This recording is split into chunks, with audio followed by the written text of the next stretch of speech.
1:1 మనుషుల మూలముగానైనను ఏ మనుషుని వలనైనను కాక యేసు క్రీస్తు వలనను ఆయనను మృతుల్లో నుండి లేపిన తండ్రి అయిన దేవుని వలనను అపోస్తలుడిగా నియమింపబడిన పౌలను నేనును అపోస్తలుడుగా నియమించబడిన పౌలను నేను. దేని వలన? మనుషుల మూలంగా కాదు, ఏ మనుషుని వలన కాదు. ఆ కన్ఫర్మేషను పౌలు గారికి ఎలా ఉందో దైవజనులమైన మనకు కూడా అటువంటి కన్ఫర్మేషన్ ఉండాలి. నిశ్చయత అంటారు, నిశ్చయత. ఆ సర్టనిటీ లేదు, చాలా మందికి లేదు. నీ పొజిషన్ గురించి, నీ పిలుపును గురించినటువంటి రియలైజేషన్ నీకు లేకపోతే నువ్వు డైవర్ట్ అవ్వడానికి, పక్కకు తొలగడానికి అవకాశం ఉంది. అయితే ఈ ఏర్పాటు ఎప్పుడు జరిగింది అంటే 15వ వచనం.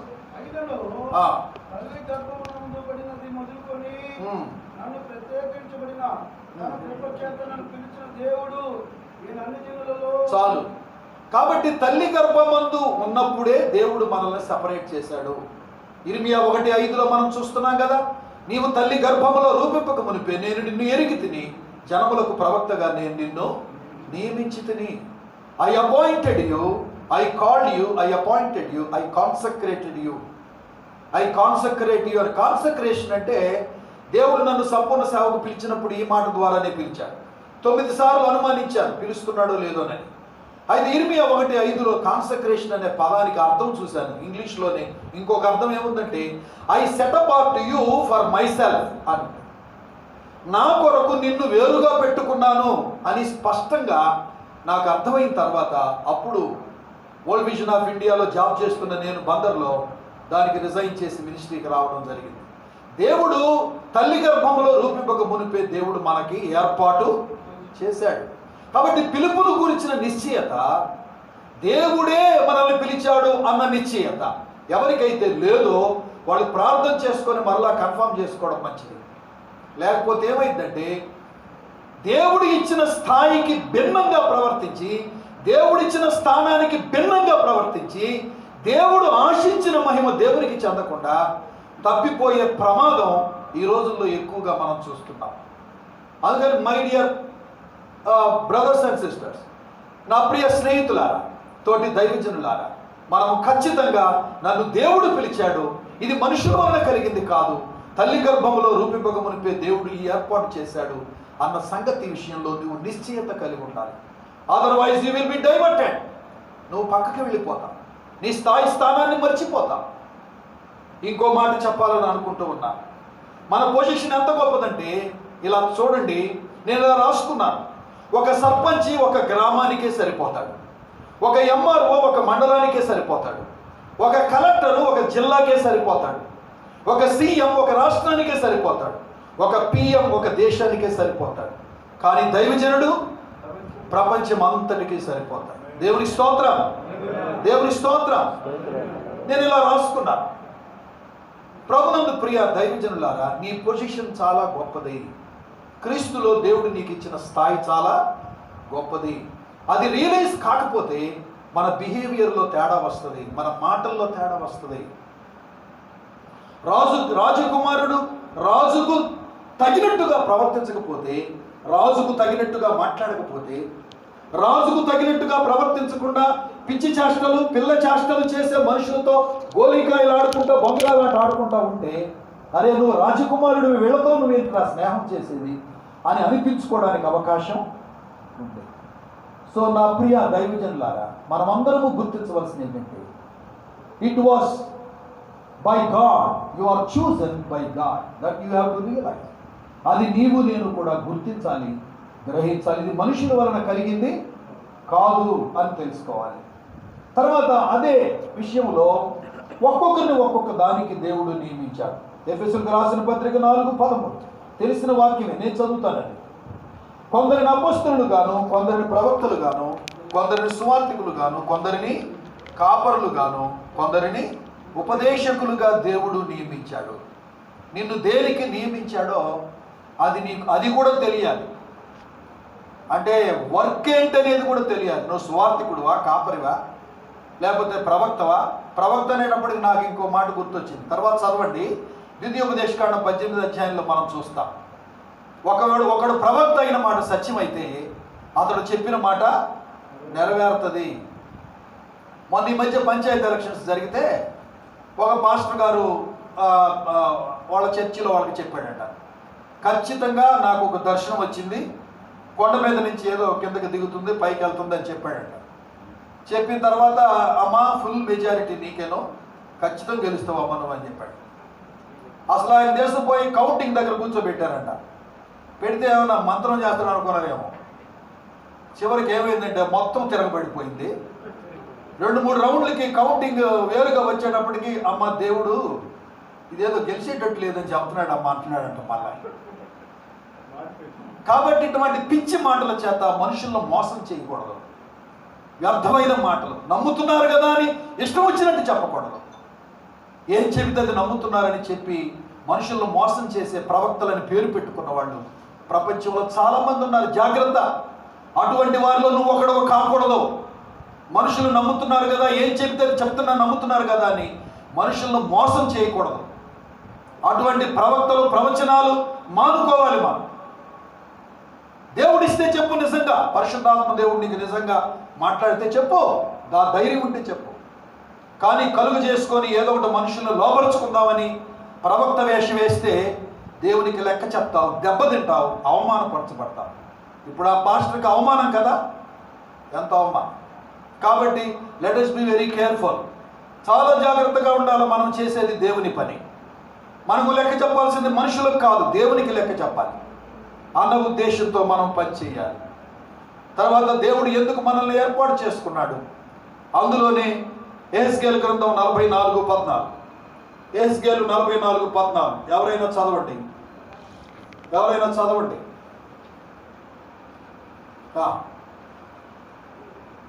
ప్లీజ్. అయితే నా మందిర సంబంధమైన పని అంతటిని దానిలో జరుగు పనులన్నిటినీ విచారించుచు దానిని కాపాడు వారినిగా నేను వారిని నియమించుచున్నాను. కాబట్టి విచారించి కాపాడాలి.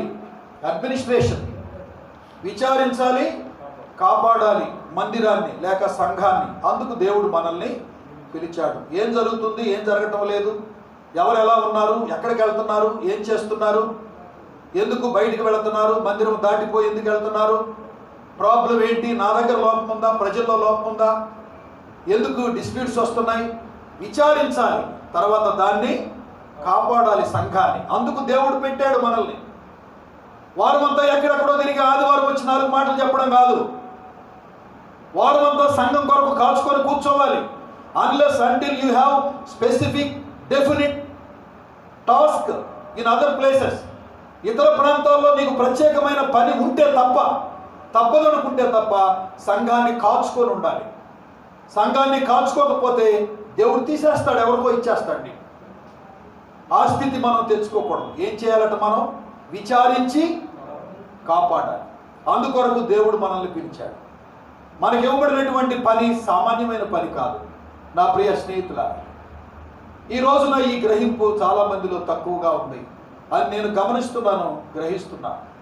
మనమందరం కలిసి ఆలోచించాలి. రెండవదిగా నేను దీనికి పెట్టుకున్న హెడ్డింగ్ ఏంటంటే, ఒక వ్యక్తి దేవుని చేత వాడబడాలని ఆశిస్తే అని పెట్టుకున్నాను. ఈ మెసేజ్కి హెడ్డింగ్ ఆశిస్తే ఫస్ట్ ఏం చేయాలి, దేవుడే నన్ను పిలిచాడు, దేవుడే నన్ను ఏర్పాటు చేసుకున్నాడు అని నమ్మాలి, గ్రహించాలి. రెండవదిగా you have complete commitment to the Lord's vision. దేవుడిచ్చిన దర్శనానికి లేకపోతే దేవుడిచ్చిన పనికి నీవు సంపూర్ణంగా సమర్పించుకోవాలి. రోమాపత్రిక 12:1 మనం చూస్తాం. ఎందుకు సమర్పించుకోవాలో చెప్పాడు. అక్కడ ఎందుకు సమర్పించుకోవాలి చెప్పాడు. మొదటి వచనం చూడండి దయచేసి. కాబట్టి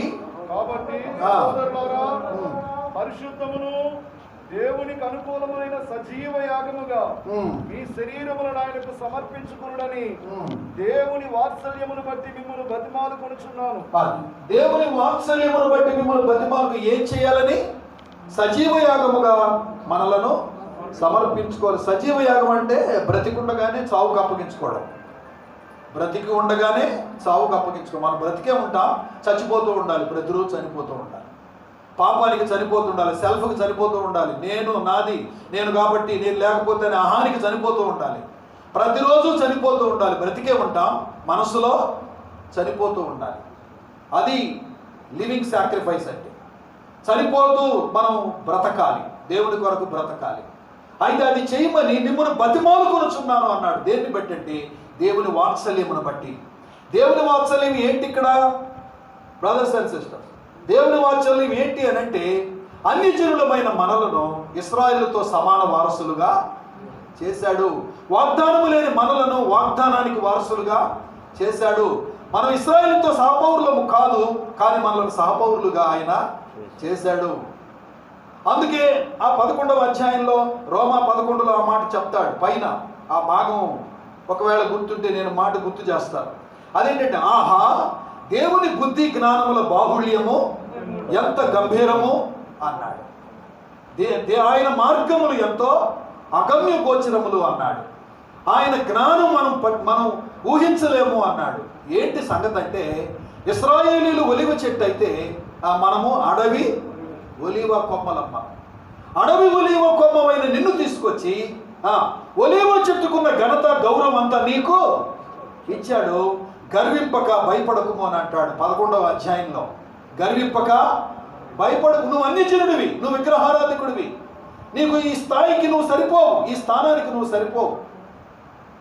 సంఘంతో చెప్తూ ఉన్నాడు, ఆహా దేవుని బుద్ధి జ్ఞానముల బాహుళ్యము ఎంత గంభీరము. ఏంటి ఆయన తెలివి అంటే, ఆయన అందరినీ అవిధేయత స్థితిలో బంధించి అనర్హులకు కూడా అర్హత కలుగు చేశాడు. అన్ని జనులు ఇశ్రాయేలుతో సమాన పౌరులుగా అవడానికి కారణం ఏంటంటే, ఇశ్రాయేలు అవిధేయత అన్ని జనులకు ఆశీర్వాదంగా మారింది. దేవుని స్తోత్రం. అందుచేత ప్రియ స్నేహితులారా, దేవుని వాత్సల్యమును బట్టి నేను మిమ్మను బతిమాలుచున్నాను. అనర్హుడమైన నీకు ఇంత అర్హత కలుగు చేస్తే, అనర్హులమైన మనకి ఇంత గొప్ప స్థానం ఇస్తే, ఆ వాత్సల్యతను బట్టి మీరు ఏం చెయ్యాలి అంటే, ఏం చేయాలి? మిమ్మల్ని మీరు సంపూర్ణంగా సమర్పించుకోవాలి. అది న్యాయం. అక్కడ ఉంది ఆ మాట, ఇట్టి సేవ మీకు యుక్తమైనది. This is the reasonable service for you అన్నాడు. ఏంటది? Committing yourself completely to the will of God. దేవుని చిత్తము చేయడానికి నిన్ను నీవు సంపూర్ణంగా అప్పగించుకోవడం. This is the reasonable service.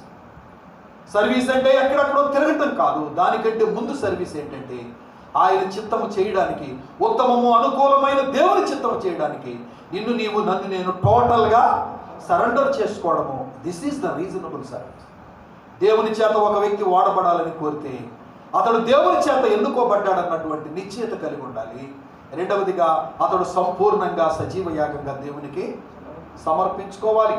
మూడవదిగా ప్రియ స్నేహితులారా, నేను ఇలా రాసుకున్నాను, the attitude towards the privileges of the world. ఇంకో విషయం ఏముందంటే ఇందులో భాగంగా 3వ అధ్యాయము ఫిలిప్పీయులకు రాసిన పత్రిక, 3వ అధ్యాయం ఫిలిప్పీయులకు రాసిన పత్రిక 8-9 వచనాలు చూస్తే అక్కడ ఒక చక్కని మాట వ్రాయబడి ఉంది. లాభకరమైన ఉన్నవన్నీ కూడా నష్టముగా ఎంచుకున్నాను అంటాడు. తర్వాత పెంటతో సమానముగా ఎంచుకున్నాను అంటాడు. 3వ అధ్యాయం ప్రారంభంలో ఏముంటుందంటే, నేను హెబ్రీయుడును, నేను బెన్యామీను గోత్రికుడును, ఆయన సో అండ్ సో అని చెప్తా ఉంటాడు. ఆయన ఆధిక్యతలన్నీ చెప్తాడు. చెప్పి 7, 8, 9 వచనాల దగ్గరకు వచ్చినప్పటికీ అంటాడు, ఏవేవి లాభకరముగా ఉన్నవో అవన్నీ నేను నష్టముగా, క్రీస్తు యేసు నిమిత్తము నష్టముగా ఎంచుకొనుచున్నాను అన్నాడు. అది సమర్పణ, అది సమర్పణ. ఇది కమిట్మెంట్లో ఒక భాగం అని మనం తెలుసుకోవాలి. ఆధిక్యతలు కూడా దేవుని సేవతో, దేవుని సేవతో సమానమో కాదు. అది కూడా ఎందుకు సమర్పించుకున్నాడట అలాగా? ఆయనను, ఆయన పునరుద్ధాన బలమును ఎరుగు నిమిత్తం, to know the power of resurrection. ఆయన్ని తెలుసుకోవడానికి, ఆయన పునరుద్ధానాన్ని తెలుసుకోవడానికి. ఎంత నష్టమైనా పర్వాలేదు, నాకు ఆయన కావాలి. I want to know him and he's the power of resurrection అంటున్నాడు. Brothers and sisters, my dear beloved God servants, మన ఆశ ఏంటి? మన సమర్పణ ఏంటి? మన సమర్పణలో దేవుణ్ణి తెలుసుకోవాలి, దేవుని పునరుద్ధాన బలం తెలుసుకోవాలి అన్న ఆశతో ఉందా మన సమర్పణ, మన కమిట్మెంట్? అలాగైతే అది చాలా దేవునికి సంతోషం ఇస్తుంది. మూడో విషయానికి వద్దాం. నువ్వు దేవుని చేత బహుగా వాడబడాలి అంటే the first and last requirement of God servant is to the God servant is the holiness. పరిశుద్ధత లేకుండా ఎవడు ప్రభువును చూడలేడు అనే సంగతి మనం చూస్తూ ఉన్నాం. అందుకే తిమోతికి రాసిన పత్రికలో ఈ వాక్యం ఎవరైనా 2:22 ఐ థింక్ సో, యజమానుడు వాడుకొనుటకు అర్హమైన పాత్ర అనే మాట వ్రాయబడింది. కనబడిన వాళ్ళు చదవండి కొంచెం ఒక్క మాట. ఎవడైనను వీటిలో చేరక తన్ను తాను పవిత్రపరచుకుని ఎడల వాడు పరిశుద్ధపరచబడి యజమానుడు వాడుకొనుటకు అర్హమై ప్రతి సత్కార్యమునకు సిద్ధపరచబడి ఘనత నిమిత్తమైన పాత్ర అయ్యుండును. చాలు ప్రియులారా, ఒక మాట చెప్పాలనుకుంటూ ఉన్నాను. నేను ఇలా రాసుకున్నాను, నీవు బంగారు పాత్రవైనా పవిత్రంగా లేకపోతే దేవుడు వాడుకోడు. రెండవ మాట, నీవు మట్టి పాత్రవైనా పవిత్రంగా కడగబడితే నిన్ను దేవుడు వాడుకుంటాడు. నీవు బంగారు పాత్రవైనంత మాత్రాన దేవుడు నిన్ను వాడుకోడు. కానీ నువ్వు మట్టి పాత్రవైనా సరే నీవు పవిత్రతను కాపాడుకుంటే దేవుడు నిన్ను వాడుకుంటాడు. చాలామంది ఇలా ఉన్నారు, అంటే భయం లేకుండా బ్రతుకుతున్నారు చాలామంది. నా గమనికలోనికి వచ్చిన వాళ్ళు కొందరు ఇలా ఉన్నారు, భయం లేకుండా బ్రతుకుతున్నారు. అది మంచిది కాదు నా ప్రియ స్నేహితులారా. God is expecting so much from your life. దేవుడు మన వైపు నుండి చాలా ఆశిస్తున్నాడు. మనకంటే శ్రేష్ఠులు, జ్ఞానులు, గొప్పవారు చాలామంది ఉన్నారు. డబ్బున్న వాళ్ళు, ఎంత డబ్బు అయినా ఖర్చు పెట్టి బిల్డింగులు కట్టగలిగిన వాళ్ళు ఉన్నారు. ఆర్గనైజేషన్ స్థాపించగలిగిన వారు, వాళ్ళు ఎవరిని పిలవలేదు దేవుడు. పెంట కుప్పల మీద ఉన్న దీనులను, మనలను దేవుడు తన మహిమగల పరిచర్యకు పిలిచాడు. అయితే దేవుడు ఆశించిన ఒకే ఒక రిక్వైర్మెంట్ ఏంటంటే పరిశుద్ధత. ఈ విషయంలో అందరూ ఓడిపోతున్నారు, బాగా ఓడిపోతున్నారు. ఓడిపోయే వారిలో నువ్వు లేకుండా చూసుకో, నీ మట్టుకు నువ్వు లేకుండా చూసుకో. కొన్ని వాక్యాలు ఈ నేపథ్యంలో చూపించాలని ఆశపడుతూ ఉన్నాను. అదేంటంటే 1 తెస్సలోనికయ 4:3, 4, 5 వచనాలు. 1 తెస్సలోనికయ 4వ అధ్యాయం. తెలిసిన వాక్యమే అయినా చదవండి ప్లీజ్. పరిశుద్ధులవుటయే దేవుని చిత్తము, పరిశుద్ధులవుటకే దేవుడు మనల్ని పిలిచెను కానీ అపవిత్రులవుటకు మనల్ని పిలవలేదు. అన్యజనుల వలె కామాభిలాష యందు కాక ప్రతివాడు తన ఘటమును ఎట్లు కాపాడుకోలేనో అది ఎరిగి ఉండుటయే దేవుని చిత్తము. ఏది ఎరిగి ఉండాలి? మన ఘటమును కాపాడుకోవటం అనేది ఎలాగో ఎరిగి ఉండాలి. అది దేవుని చిత్తం. ఘటం సంగతి ఏం పట్టించుకోరు జనం. ఘటం సంగతి ఏం పట్టించుకో. ఘటం అంటే నీ బాడీ, నీ హృదయం, నీ దేహం దేవుడు ఇచ్చినటువంటి ఆలయంగా ఎంచి ఆ మహిమగల దేవుడు మనలో ఉండడానికి ఇష్టపడి అల్పులమైన మనల్ని ఎన్నుకొని ఆ మహిమగల దేవుడు మనలో ఉండి పనిచేయడానికి ఇష్టపడుతూ ఉండగా ప్రియ, ఈ ఘటాన్ని మనము కాపాడుకోవాల్సిన బాధ్యత ఉంది. ప్రతివాడు తన ఘటమును ఎట్లు కాపాడుకొనవలెనో. దేని నుండి? అపవిత్రత నుండి, జారత్వము నుండి, అక్రమ సంబంధాల నుండి కాపాడుకోవాల్సిన అవసరత ఎంతైనా ఉంది. చాలామంది సేవకులని పేరు పెట్టుకున్నవారు, పాస్టర్స్, వాళ్ళు ఇక్కడే దేవునికి ఎంతో అవమానం తెస్తూ ఉన్నారు. చాలామంది అనుకుంటున్నారు రక్షణ బోధనే లెక్క లేకుండా బ్రతుకుతున్న వాళ్ళు కూడా ఉన్నారు. రక్షణ బోధ పాపం చేసిన కానీ రక్షణ బోధన ఎవరు చెప్పారంట, దాన్ని పట్టుకొని రక్షణ బోధని లెక్క లేకుండా బ్రతుకుతారా?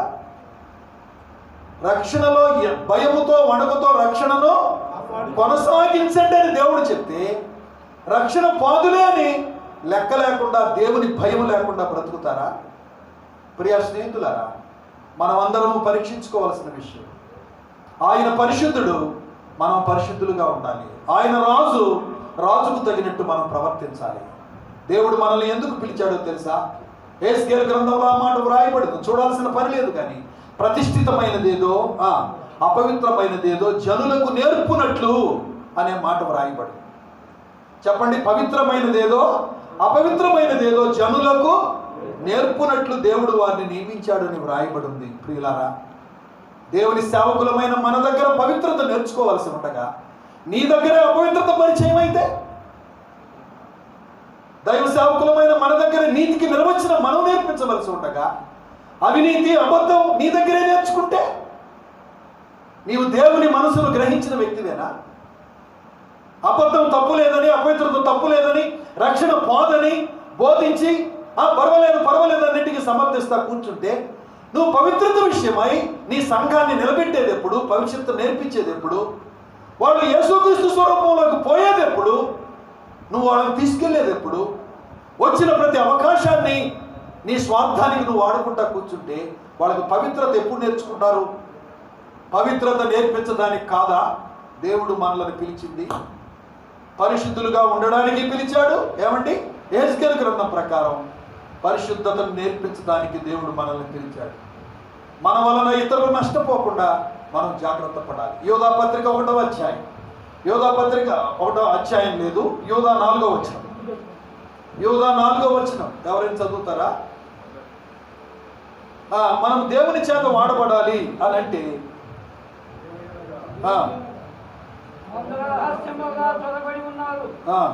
వారు భక్తిహీనులైన మన దేవుని కృపను కామాకృతమును వినియోగము పొందుతూ మన అద్వితీయ నాథులను ప్రభువైన యేసుక్రీస్తుని విసర్జించుతున్నారు. చాలు.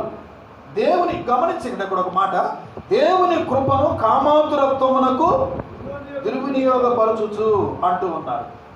బ్రదర్స్, మనకు ఒక సలహా ఇవ్వబడింది కొరింథీయులకు రాసిన పత్రికలో పౌలు, మీరు కామతత్తులు ఉంట కంటే వివాహము చేసుకొనుట మంచిది అన్నాడు. ఆ వాక్యం తీసుకోవచ్చు కదా. నీకు నిజంగా నీతిమంతుడు అయి పరిశుద్ధుడు అయితే, దేవునికి మహిమ రావాలి, నా ద్వారా అవమానం రాకూడదని ఆశించిన వాడివైతే నువ్వు వివాహం చేసుకోవచ్చు కదా. దేవుడు ఇచ్చాడు కదా అవకాశం. కామతత్తులు ఉంట కంటే వివాహము చేసుకొనుట మంచిది అన్నాడు. కానీ దేవుని కృపను కామానికి దుర్వినియోగం పరిచే వాళ్ళు ఎంతమంది ఉన్నారు? రాష్ట్రంలో ఎన్ని వార్తలు వింటా ఉన్నాం. పలానంతని ఇక్కడ పట్టబడ్డాడు, పలానంతని ఇక్కడ పట్టబడ్డాడు, పలానంతని ఇక్కడ పట్టబడ్డాడు, ఇతను వేషాలు వేస్తున్నాడు, ప్రజలను మోసం చేస్తున్నాడు. టీవీలో వార్తలు వస్తుంటే సిగ్గుచేటుగా అవమానంగా లేదా? వాళ్ళకి ఎవరికో జరిగింది, మనకు జరగలేదని మనం ఫీల్ అవ్వకూడదు. కానీ అయ్యో ఇటువంటి స్థితి మన ప్రాంతాల్లో లేక మన కుటుంబాల్లో జరగకూడదని మనం ఆశించాలి. ప్రియ దేవుని బిడ్డలారా, కృప అంటే ఏందో చెప్పనా? తెలుసు మీకు. అనర్హులను అర్హులుగా చేసేది కృప, అయోగ్యులను యోగ్యులుగా చేసేది కృప, అసమర్థులను సమర్థులుగా చేసేది కృప, బలహీనులను బలవంతులుగా చేసేది కృప. మనం అందరం కృప చేతనే రక్షించబడ్డాం. దయచేతనే సంఖ్యాకాండంలో చెప్పబడినట్టుగా 18:7లో చెప్పబడినట్టుగా దయచేతనే మనకి యాజకత్వం ఇవ్వబడింది. ప్రియులారా, మనం ఏదో గొప్పవాడమని దేవుడు మనల్ని పిలవలేదు.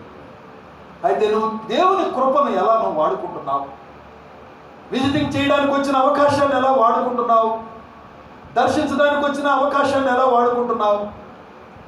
ఎప్పుడో ఒకసారి ప్రార్థన చేయమని మనుషుల దగ్గరకు వచ్చినప్పుడు దాన్ని ఎలా వాడుకుంటున్నావు? ధనాపేక్షకు వాడుకుంటున్నావా నీ సంభాషణ? లేకపోతే వేరే కోణంలో తప్పు చేయడానికి ఏమన్నా వాడుకుంటున్నావా నీ ప్రవర్తన? సరస సల్లాపాలు, వ్యర్థమైన సంభాషణ, సరసోక్తులతో కూడిన సంభాషణ పాస్టర్స్ దగ్గర వినొచ్చా? బయటోళ్ళు. కానీ బయటోళ్ళు వింటున్నారు. బయట వాళ్ళు సరస సల్లాపాలు వినేటట్టుగా మాట్లాడుతున్నారు. ప్రియ దేవుని బిడ్డలారా, జాగ్రత్త. ఎక్కడో వినబడుతున్న సంగతులు వాడట ఈడట అనొద్దు. అది మన పని కాదు. మన స్థితిలో, మన పరిస్థితుల్లో మన మధ్య అది జరగకుండా చూసుకోవాలి. దేవుడు ఆ పని మనకి పెట్టలేదు. మనకేం పెట్టాడంటే, యజమానుడు వాడుకున్నట్టుకు అర్హమైన పాత్రగా ఉండాలి అంటే నిన్ను నీవు పరిశుద్ధపరచుకో అని దేవుడు చెప్తున్నాడు. దేవుడు కృప ఏంటో తెలుసా? రక్షణ దేవుని కృప. సేవకుడుగా ఉండడం దేవుని కృప. ఎవరికి లేని ఆధిక్యత, పెద్ద పెద్ద సీఎంలకు పిఎంలకు ప్రార్థన చేయడం దేవుని కృప. ఎమ్మెల్యేలు ఎంపీలు నీ దగ్గరకు వచ్చి ప్రార్థన చేయమని అడగడం దేవుని కృప. ఏమండి? కొంతమందిని దర్శించి వారిని ఆదరించడం దేవుడు నీకు ఇచ్చిన కృప. డబ్బు మనుషులను ఆదరించలేదు, కానీ నువ్వు ఆదరించగలవు. నీకు దేవుడు ఇచ్చిన కృప అది. 10 మందిని అద్భుతంగా కలుసుకునేటువంటి భాగ్యం నీకు ఇచ్చాడు. నువ్వు వస్తే రెస్పెక్ట్, నువ్వు వస్తే మనుషులు లేచి నిలబడతారు. దేవుడు నీకు ఇచ్చిన స్థానం చాలా గొప్పది. ప్రియులారా, please let us remember, let us be careful regarding using the grace of God. దేవుని కృపను దుర్వినియోగపరచుకోకుండా ఏం చేశారంటే వీళ్ళు కామాతురత్వమునకు దుర్వినియోగపరిచారు. ఎన్ని అవకాశాలు వస్తున్నా, ఎన్ని ఛాన్సులు వస్తున్నా, ఎన్నిసార్లు దేవుడు గద్దిస్తున్నా, ఇప్పుడైనా సరి చేసుకోండి. పెద్దలు చెప్తున్నా, ఎగ్జిక్యూటివ్ కమిటీ చెప్తున్నా, ఇంకా పెద్ద వాళ్ళు చెప్తున్నా, బుద్ధి మారకపోతే నష్టపోయేది నువ్వే. దేవుని సేవ ఏమి దెబ్బతిందో. కొద్ది రోజులు అనుకుంటారు బ్రదర్స్, దేవుని సేవ ఏమి దెబ్బతింది. దేవుని సేవ చేసుకునే దేవుడు చాలామంది ఉన్నారు. ఏలియా అన్నాడు, నేను ఒక్కడనే మిగిలి ఉన్నాను అన్నాడు. అంటేనేమన్నాడు, నీకు తెలియకుండా 7,000 మంది నాకు ఉన్నారు అన్నాడు. అనుకుంటున్నామేమో ఒకవేళ మనలో, నేను తప్ప ఈ సంఘానికి ఇంకెవరు లేరు, నేను తప్ప ఈ సేవకి ఎవరు చేయలేరు అనుకుంటున్నారేమో. తొందరపడవద్దు, అతిశయించవద్దు, అటువంటి ఆలోచనలు రానివ్వద్దు. ఏలియా, నీకు తెలియకుండా 7,000 మంది నాకున్నారు. God has his own plan to revive the ministry, to continue the ministry. Don't think that you are the only person. నువ్వు ఒక్కడివే సరిపోతావని అనుకోవద్దు. మనమందరం దేవుని చేతిలో సాధనాలం అంతే. కాకపోతే సంఘం అనేది ఒక తోట అయితే, మిగిలిన వాళ్ళు పని చేసేవాళ్ళు అయితే మనం మేస్త్రులు అంతే. మనం మేస్త్రులు అంతే. మేస్త్రి కూడా ఒక పని వాడే. ఈ మేస్త్రి కాకపోతే ఇంకో మేస్త్రిని పెట్టుకుంటాడు. కానీ పరిచర్యకు అవసరమైన పరిశుద్ధత లేకపోతే ఆ పరిచర్య ఏమవుతుంది? ప్రభావము కోల్పోతుంది. పిల్లలు, నీ మాటల్లో ప్రభావం ఉందా? నీ మాటలు విన్నప్పుడు ఎవరైనా రియలైజ్ కాగలుగుతున్నారా? కన్విక్షన్ వస్తుందా? మనుషుల జీవితాల్లో సంఘాన్ని ఎదిగింపు చేసుకుంటున్నావా? పరిశుద్ధత is a drastic need of God servants. ఈ రోజున దైవ సేవకులు వాళ్ళు పవిత్రత కలిగి ఉంటూ ఏం చేయాలి? పవిత్రతను సంఘానికి నేర్పించాలి. దేవుడిచ్చిన ప్రతి అవకాశాన్ని దుర్వినియోగం చేసుకోకూడదు పిల్లలు. అందుకే వాక్యంలో ఏముంది? దేవుని కృపను వ్యర్థము చేసుకొనవద్దు అని వ్రాయబడి. కాబట్టి యూదా 4లో మనం ఆ మాట చూస్తూ ఉన్నాం. 4వ పాయింట్ ఏంటంటే, ఇంకొకటి చెప్పి నేను ముగిస్తాను త్వరగానే. ఆత్మ నింపుదలతో కూడిన పరిచర్య చేయాలి. ఏ పరిచర్య చేయాలి మనం? ఆత్మ నింపుదల. Be filled with the Holy Spirit అనే మాట మనం చూస్తూ ఉన్నాం. ఇది నెరవేరితే పరిశుద్ధత అనేది ఆటోమేటిక్గా మన జీవితాల్లో వస్తుంది. తొట్టుపాటు ఉండదని చెప్పడం లేదు. ఉన్నప్పుడు మరలా పైకి లేచి సరిచేసుకొని ఇంకెన్నడూ దాని జోలికి పోను అనే పశ్చాత్తాపంతో ముందుకు వెళితే దావీదును వాడుకున్నట్టు దేవుడు నిన్ను కూడా వాడుకుంటాడు. ఎన్నడు దావీదు పవిత్రత ఎంత గొప్పదో తెలుసా?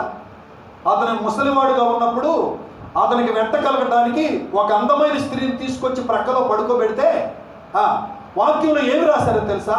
అతడు ఆమెను కూడలేదు అని రాశాడు. ఎందుకు రాయాలి ఆ మాట?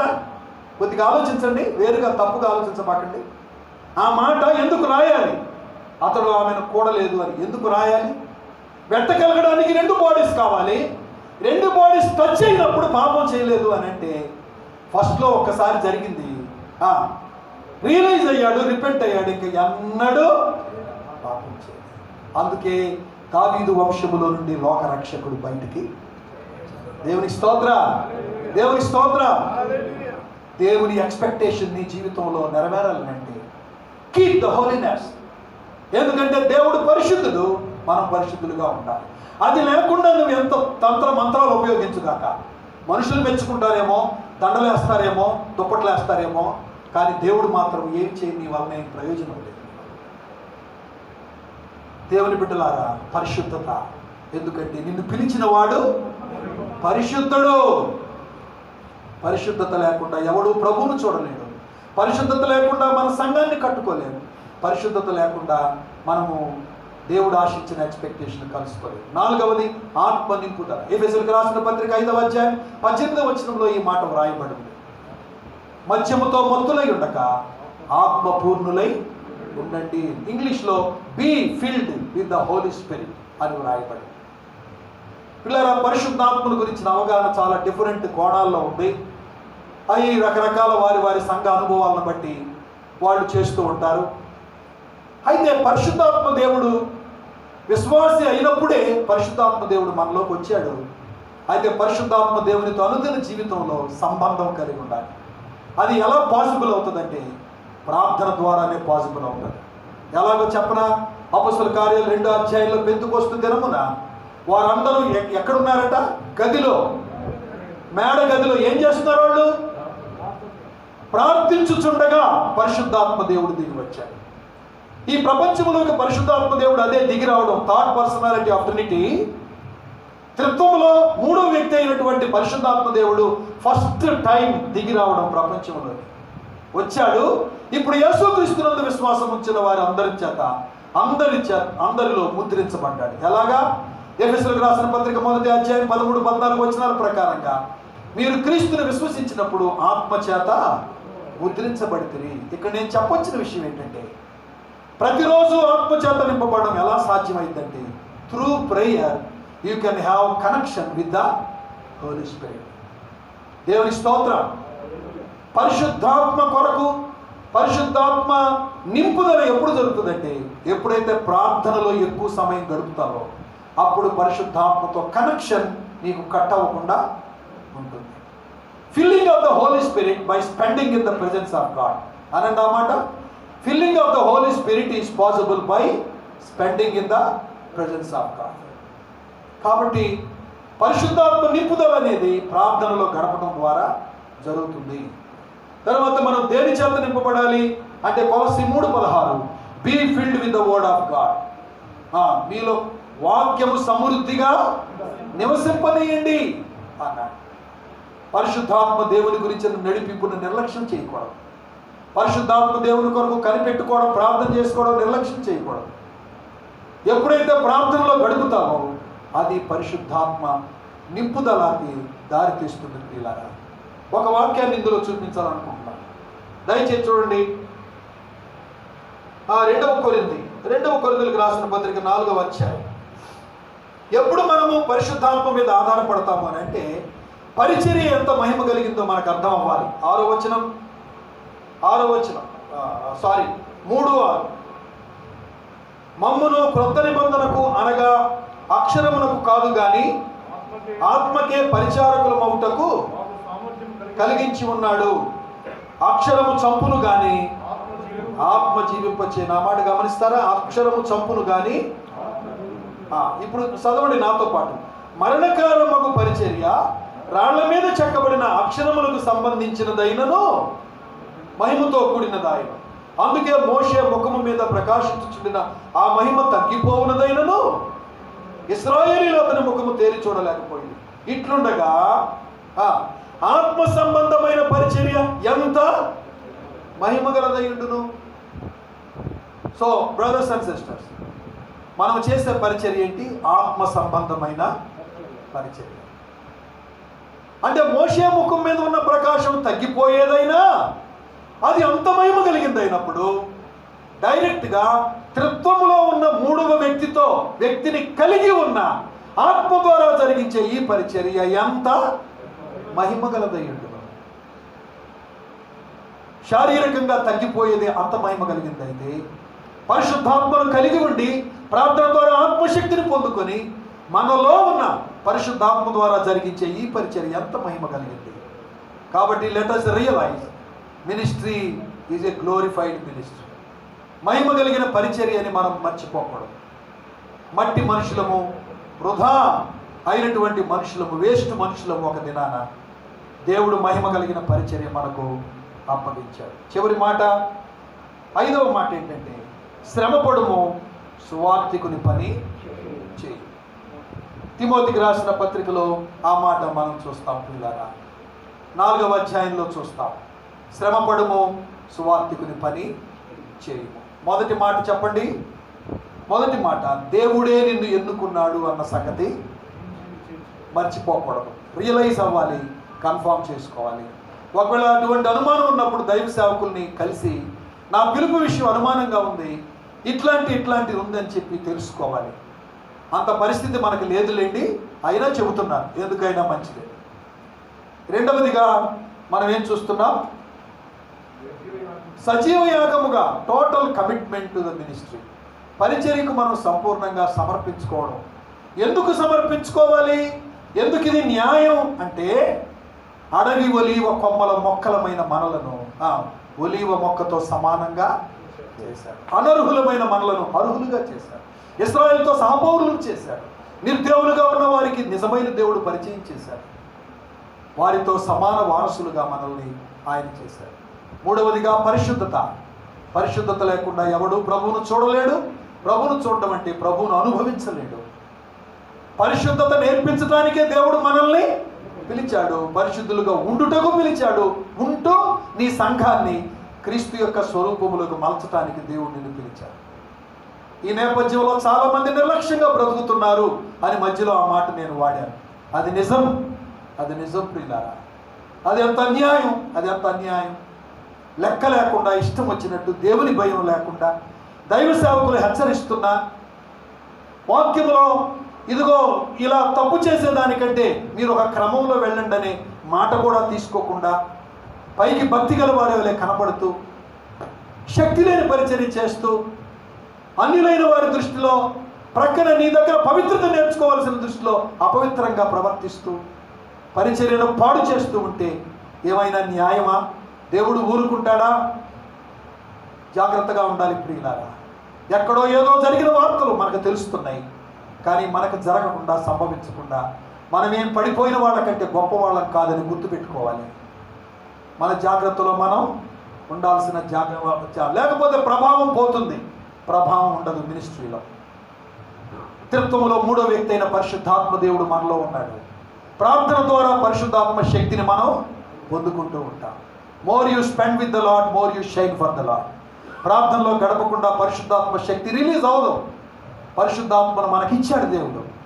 ఆ పవర్ రిలీజ్ అవ్వాలంటే ఎక్కువగా ప్రభు సన్నిధిలో ప్రార్థన గడపాలి. నిజంగా ఆత్మచేత నింపబడిన వాళ్ళు ఎవరంటే ఎఫెసీయులకు రాసిన పత్రిక 5, 16, 17, 18 వచనాల ప్రకారంగా ఎవరైతే సమయాన్ని సద్వినియోగం చేసుకుంటారో వారు పరిశుద్ధాత్మ నడిపింపులో ఉన్నట్టు లెక్క. ఎవరైతే దేవుని చిత్తానుసారంగా ప్రవర్తిస్తారో వారు పరిశుద్ధాత్మ నడిపింపులో ఉన్నట్టు లెక్క. టైం వేస్ట్ చేస్తా, దేవుని చిత్తం తెలుసుకోకుండా మనసుకు వచ్చిందల్లా చేస్తూ ఉంటే అది ఆత్మతో నడిపించేది కానే కాదు ప్రియులారా. పరిచర్య ఎందుకు పరిశుద్ధాత్మ ద్వారా జరిగించాలి అనంటే అది మహిమ కలిగిన పరిచర్య. రాళ్ళ మీద చెక్కబడిన దానికే అంత మహిమ ఉంటే, చెక్కబడిన ఆ గ్రంథం ఆయన దాన్ని తీసుకొని వస్తున్నప్పుడు ఆ ముఖ ప్రకాశము తగ్గిపోతుంది. ఎప్పటికైనా తగ్గిపోయే అదే అంత మహిమ కలిగింది. అయితే పర్మనెంట్గా మనలో చనిపోయేంత వరకు ఉండే పరిశుద్ధాత్మ దేవుని ద్వారా చేసే పరిచర్య ఇంకా ఎంత మహిమ కలది. దాన్ని సెన్స్ చేసుకుని మనం పని చేయాలి. చివరి మాట, శ్రమపడుము సువార్థికుని పని చేయము ప్రియులారా. మనం ప్రయాసపడుతున్నామా? ప్రయాసపడవలసినంతగా ప్రయాసపడుతున్నామా? మనస్సాక్షి దగ్గర పెట్టుకొని మనం ఆలోచించుకోవాలి. పని ఆగిపోయింది. కరోనాను అడ్డం పెట్టుకొని, మనుషులను అడ్డం పెట్టుకొని, ఎవరినో అడ్డం పెట్టుకొని ఇంకా పని చేయలేమండి, మనం ఎవరికి పత్రిక ఇవ్వలేమండి, మనం ఇంకెక్కడికి పోలేమండి అని చెప్పుకొని సమర్థించుకొని కూర్చోవడం కరెక్టా? ఏదైనా ప్రయత్నం చేయడం కరెక్టా? కరోనా అయితే వెళ్ళలేము, అది నిజమే. అనారోగ్యం అయితే తప్ప నీకు అవమానం వచ్చినా నిందలు వచ్చినా దేవుని పని ఆగటానికి వీలు లేదు ప్రియులారా. అనారోగ్యం వస్తేనే ఆగు, అవమానం వస్తే ఆగాల్సిన అవసరము లేదు. దేవుని వాక్యం చెప్తా ఉంది, సువార్త నిమిత్తమైన శ్రమానుభవంలో నాతో కూడా పాలివాడవై ఉండమని పౌలు తిమోతికి చెప్తూ ఉన్నాడు. ప్రయాసపడుతున్నారా? ప్రయాసపడుతున్నామా? నన్ను కూడా కలుపుకొని చెప్తూ ఉన్నాను. ఏదో ఒకటి అడ్డు పెట్టుకొని చేయగలిగి ఉండి కూడా చేయటం లేదు. ఒక పత్రిక ఇవ్వడానికి, పర్సనల్ ఎవాంజలిజం చేయడానికి ప్రియులారా సువార్త ఆగిపోయిందనే బాధ ఎంతమందికి ఉంది? ఇదిగో వేల మంది, లక్షల మంది అక్కడ ఆ గుజరాత్లో మన కుంభమేళాకి దిగంబర స్వాములు, ఆ స్వాములు, ఈ స్వాములు 1,00,000 మంది అక్కడ తిరుగుతూ ఉన్నారు. వాళ్ళని చూస్తూ ఉంటే ఎంతో వేదన. మన చుట్టూ నశించిపోతున్న మనుషులను చూస్తూ ఉన్నప్పుడు ఎంతో వేదన. వీళ్ళందరూ రక్షించబడేది ఎప్పుడు? పరలోకం వెళ్ళేది ఎప్పుడు? వీళ్ళ పట్ల మన బాధ్యత ఏంటి? కనీసం మనం చుట్టూ ఉన్న పరిధిలోనైనా ఒక ప్రణాళిక వేసుకొని సువార్త విషయం మనం ముందుకు సాగకపోతే, అవమానం వచ్చిందనో, ఎవరో తిట్టారనో, ఎవరో అన్నారనో, నేను వాళ్ళ ఇంటికి పోననో, లేకపోతే అసలు ఈ సేవ చేయడం వేస్ట్ అనో, ఇట్లాంటి మాటలు మనకు రానివ్వకూడదు. మనం వాటికి ప్లేస్ ఇవ్వకూడదు. శ్రమపడము, సువార్తికుని పని చేయి. శక్తి లోపము లేకుండా నీ చేతికి వచ్చిన పని శక్తి లోపము లేకుండా చేయమని ప్రసంగి గ్రంథంలో ఉంది. ఎవరి తోటలో గురించి ఆలోచించొద్దు, ఎవరి పొలాన్ని గురించి ఆలోచించొద్దు. నీ పొలాన్ని సేద్యం చేసుకో, మన పొలాన్ని మనం సేద్యం చేసుకుందాం. ఎవరి పొలాన్ని గురించి ఆలోచన, వాళ్ళ పొలంలో పంట బాగుంది, వీళ్ళ పొలంలో పంట బాగుంది, మనకి పంట లేదు అని దిగులు పడే బదులు నువ్వేమి చేయగలవో అది నువ్వు చేయి. శక్తి లోపం లేకుండా పని చేయాలి, శ్రమ పడాలి, సువార్తికుని పని చేయాలి. ప్రియ దేవుని బిడ్డలారా, ఈ మాటలు నేను ముగిస్తున్నాను.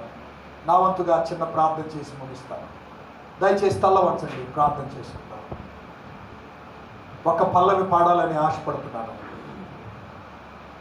యజమానుడు వాడుకొనుటకు అర్హమైన పాత్రగా ఉండుటకు, యజమానుడు వాడుకొనుటకు అర్హమైన పాత్రగా ఉండుటకు, జీవితాంతం పోరాడు అలసిపోము ఏనాడు, జీవితాంతం పోరాడు అలసిపోకు ఏనాడు, యజమానుడు వాడుకొనుటకు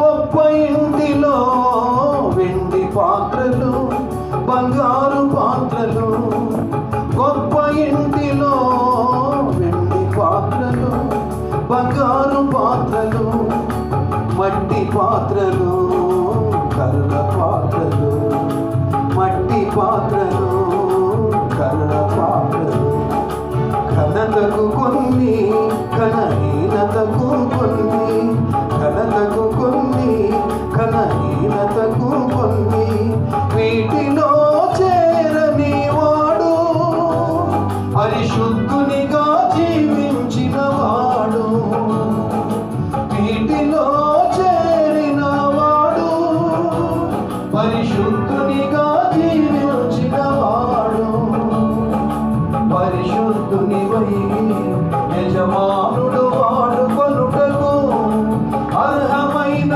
పాత్రమగుదువు, జీవితాంతం పోరాడు అలసిపోకు ఏనాడు. చెప్పండి, జీవితాంతం పోరాడు అలసిపోకు ఏనాడు, యజమానుడు వాడుకొనుటకు అర్హమైన పాత్రగా ఉండుటకు, యజమానుడు వాడుకొనుటకు అర్హమైన పాత్రగా ఉండుటకు, జీవితాంతం పోరాడు అలసిపోకు ఏనాడు, జీవితాంతం పోరాడు అలసిపోకు ఏనాడు. ఒక తీర్మానానికి వద్దాం, ఒక తీర్మానానికి వద్దాం. ప్రభువా, నన్ను వాడుకో ప్రభువా, నన్ను పరిశుద్ధపరచు ప్రభువా, ప్లీజ్. మిగిలిన శేష జీవితమైన మీరు రాకముందు నేను పోకముందు మీరిచ్చిన కృపను దుర్వినియోగపరచుకోకుండా, ఏయో ఇష్టాలకి దాన్ని పాడు చేసుకోకుండా, కృపలో ఇస్తున్న అవకాశాలు, కృపలో ఇస్తున్న ప్రతి ఆపర్చునిటీని దుర్వినియోగపరచుకోకుండా జ్ఞానం ఇవ్వండి ప్రభువా, నా కళ్ళు తెరవండి ప్రభువా. ఇప్పటి నుండి ఇంకా పవర్ఫుల్గా మీకు వాడబడాలని, దీవెనకరంగా ఉండాలని ఆశపడుతున్నాను. లార్డ్ ప్లీజ్ అనాయింట్ మీ అని ప్రభువు సమర్పించుకుని ప్రార్థన.